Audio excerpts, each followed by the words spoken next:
He reminds Starscream of their final battle on Earth. We go to the streets of Los Angeles, witnessing the Decepticons' final push against the Autobots. Megatron gives an amazing speech coming from the deepest corners of his spark. In his speech, we get the history of their time on Earth. Hey, what's up everyone? James here, and I'm coming back at you with another Transformers Shattered Glass video, focusing on the mighty and heroic Megatron.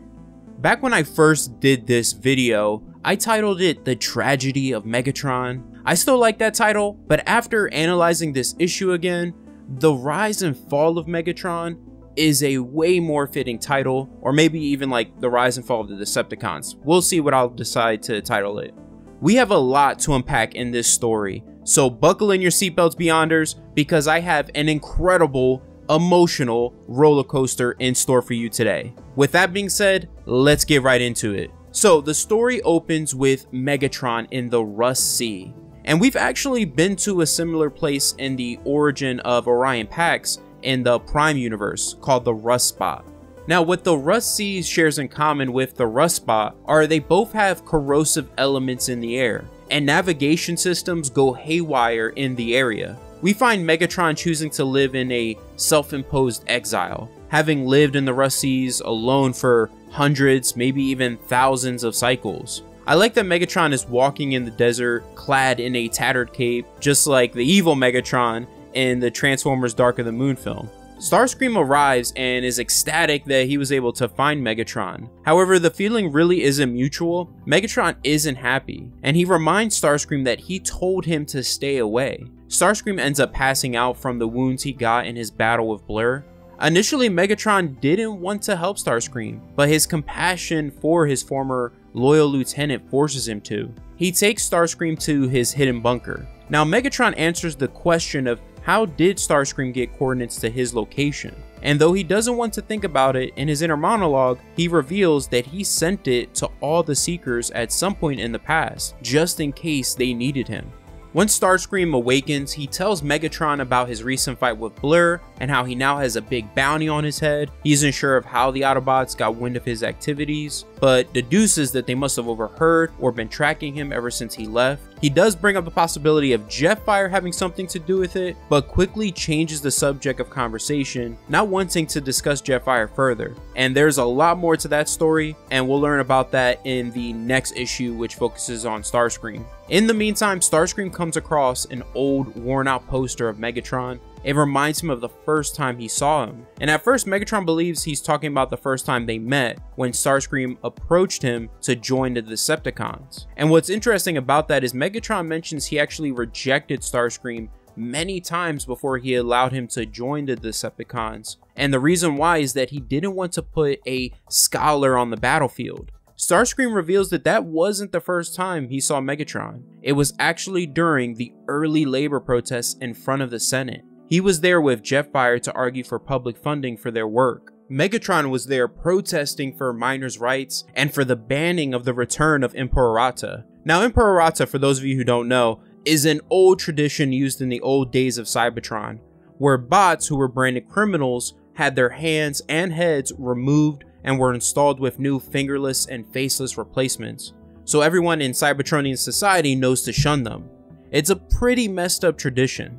During the protest, Megatron had gotten into a confrontation with Prowl, who was basically a police officer. He had put his hands on his friend Ratbat. Now, Ratbat being a friend of Megatron and helping to fight for miners' rights is in stark contrast to the Ratbat we met in Megatron's origin in the Prime universe, where he was a corrupt, opportunistic senator behind the automation of the Energon mines, taking the miners' jobs away, amongst other things. Check out the full story video on the channel if you haven't seen it. Prowl's excuse for putting his hands on Ratbat was that he was too close to the Senate building. However, Megatron calls out Prowl for just wanting a reason to attack those he views as beneath him, and points out that he wouldn't have put his hands on Ratbat if he was part of the counter-protest that's there. That bots like him have gotten comfortable with the hierarchy, where laborers are seen as less than and only worth nothing but cruelty. When Prowl says you may get away with actions like this because of your friendship with the senators and Orion protects you, but you're still mining trash. This angers Megatron. He lifts Prowl off the ground, grips his head while saying, "Repeat the word trash and you'll see what this trash can do." That incident is what inspired Starscream, seeing a minor considered to be of low standing stand up to the Autobots, showing them that he is an equal. Starscream even recalls that that drama played a large part in Rat-Bat eventually being elected to the Senate. Now, Megatron doesn't adore his memory of that day as Starscream does. What Starscream remembers as a great moment, Megatron recalls as the day he got arrested and became an example of what happens when you step out of line. And he mentions Rat-Bat being elected to the Senate ended up not doing much for their cause. For those of you who saw my Shattered Glass 2 videos, we know it doesn't end well for Senator Rat-Bat. Megatron asks Starscream why he came to him, and Starscream reveals that he came for his help in forming the Decepticons again, but Megatron refuses. From here, we see a flashback of Megatron being released from prison. The bot behind his release was his friend, Orion Pax. I've always loved the way evil Optimus looks. They get into a confrontation here because Orion is angry that Megatron isn't thankful for his prison release and for all the times Orion has had to wipe away disorderly conduct charges from his record. Still, Megatron believes he doesn't owe him anything, but Orion begs to differ. He explains that he's vouched for him multiple times because his protests calling for rights and empathy are nothing but chaos. However, Megatron argues he is protesting for more than rights and empathy. He's fighting against traditions like Imperator returning, which he accuses Orion and his secret police having had done to Senator Shockwave. Orion brushes off Megatron's accusation as just a crazy conspiracy theory. Still, he does threaten Megatron by mentioning that if he really does have that kind of power, then he should watch what he says or else he might lose his voice box. After he says that, Megatron becomes enraged and strikes Orion right in the chest, smashing his right windshield. And Orion strikes back, but before the fight gets even crazier, it gets interrupted by Chrome Dome and Prowl. Orion decides not to press charges, but he does say to Megatron how they could have been on the same side, standing together. But Megatron replies, "That's where you are wrong, Orion. I could have never been on your side." That day, their friendship died, and the fight for the fate of Cybertron began. Back in the present day, as Megatron and Starscream walk onto the Rust Sea, Megatron wonders if all those times he allowed Orion to pull the strings to get him out of trouble in some way makes him complicit in the evil Orion committed. Then maybe his self-imposed exile is him making up for all those times he should have faced punishment. Starscream astutely deduces this. He mentions to Megatron that it seems like he came to the Rust Sea to slowly rust away. At that moment, Megatron tells Starscream that he is no longer the leader of the Decepticons. And when Starscream refuses to believe that and refuses to leave without him, Megatron yells that he is no longer his commander, that it's a title he was never worthy of because his decisions cost them the war and the lives of their fellow Decepticons. He reminds Starscream of their final battle on Earth, and this is my favorite part of the issue. We go to the streets of Los Angeles, witnessing the Decepticons' final push against the Autobots. Megatron gives an amazing speech coming from the deepest corners of his spark. In his speech, we get the history of their time on Earth. He says, "Some of you came with me on Earth when I crashed, helped me heal my wounds. Some of you came later after we discovered rarefied energon and knew we had to protect this planet from Optimus Prime and his Autobots. We've made mistakes, and perhaps the Earth will never return to what it once was. But it is not the end for humans or us. We fight today so that we all might see what the future holds." From there, the battle raged, and eventually, Megatron confronted his former friend turned nemesis, Optimus Prime. The fight is incredible. Megatron says, "I fought like a fool on the battlefield, a fool who threw himself at a monster." Megatron fired his fusion cannon first, and Optimus answered with a sidekick that Megatron blocked. Optimus quickly gained the upper hand when he unleashed a wave of blaster shots at Megatron's frame and slammed him with a fist to the face. In his inner monologue, Megatron says, "The earth crumbled beneath my frame and it collapsed under the weight of our war. At that moment, I decided to be a martyr." He pulled his tank sword and fought with everything he had for the Decepticon cause, for Earth and Cybertron. Though he fought hard and gained the upper hand at one point, it simply wasn't enough. The evil monster that is Optimus Prime won, standing victorious over Megatron's unconscious body.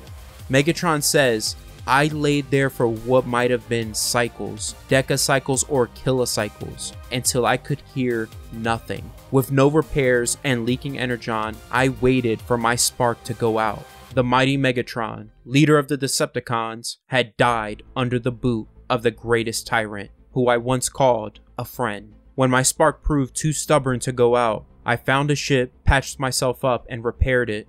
Once I reached Cybertron, I thought I should have just stayed on Earth because I discovered that most of the Decepticons were scattered or dead. Optimus Prime, Goldbug, and Prowl had resorted to infighting, becoming the Autobot Warlords 3. I love Starscream's reply here because he gives it to Megatron straight. He tells him his belief that he's not worthy enough to lead them and that he is the reason why they failed is nothing but nonsense because he remembers that day very differently. He saw the Decepticons dive into battle, being led by a leader who inspired them and was fearless and dashing. What's funny is Megatron tries to interrupt and Starscream continues, "Don't worry, he had equally dashing soldiers at his back." Starscream says, "But even that wasn't what we spoke about after the battle. We spoke about how you saved Thundercracker from Bumblebee when you annihilated him with a point-blank blaster shot to the face that led to him needing a new body. More on that story later. We drank to the vision of you taking down wave after wave of Autobots on your own. Tyrants fell at your feet. Perhaps you saw yourself as a martyr, but you were a hero to us."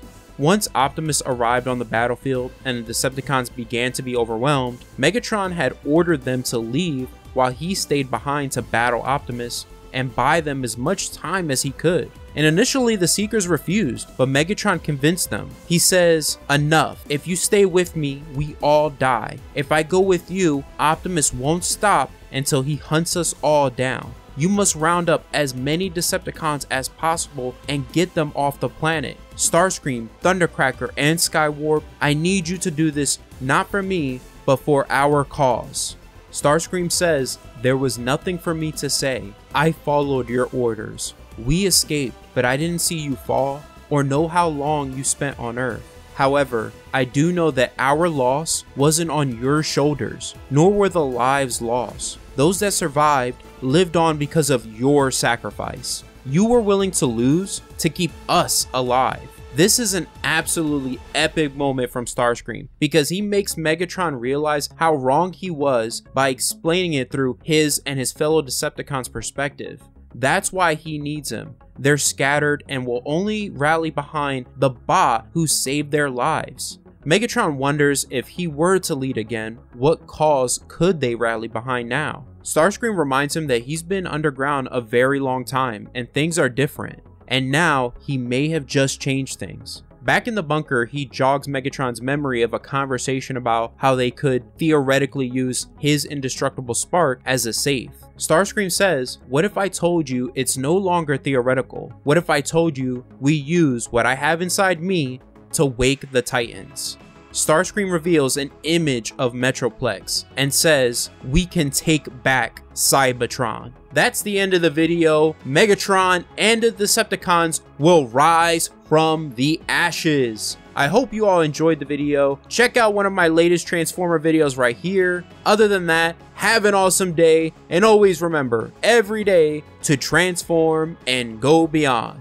See you later, Beyonders.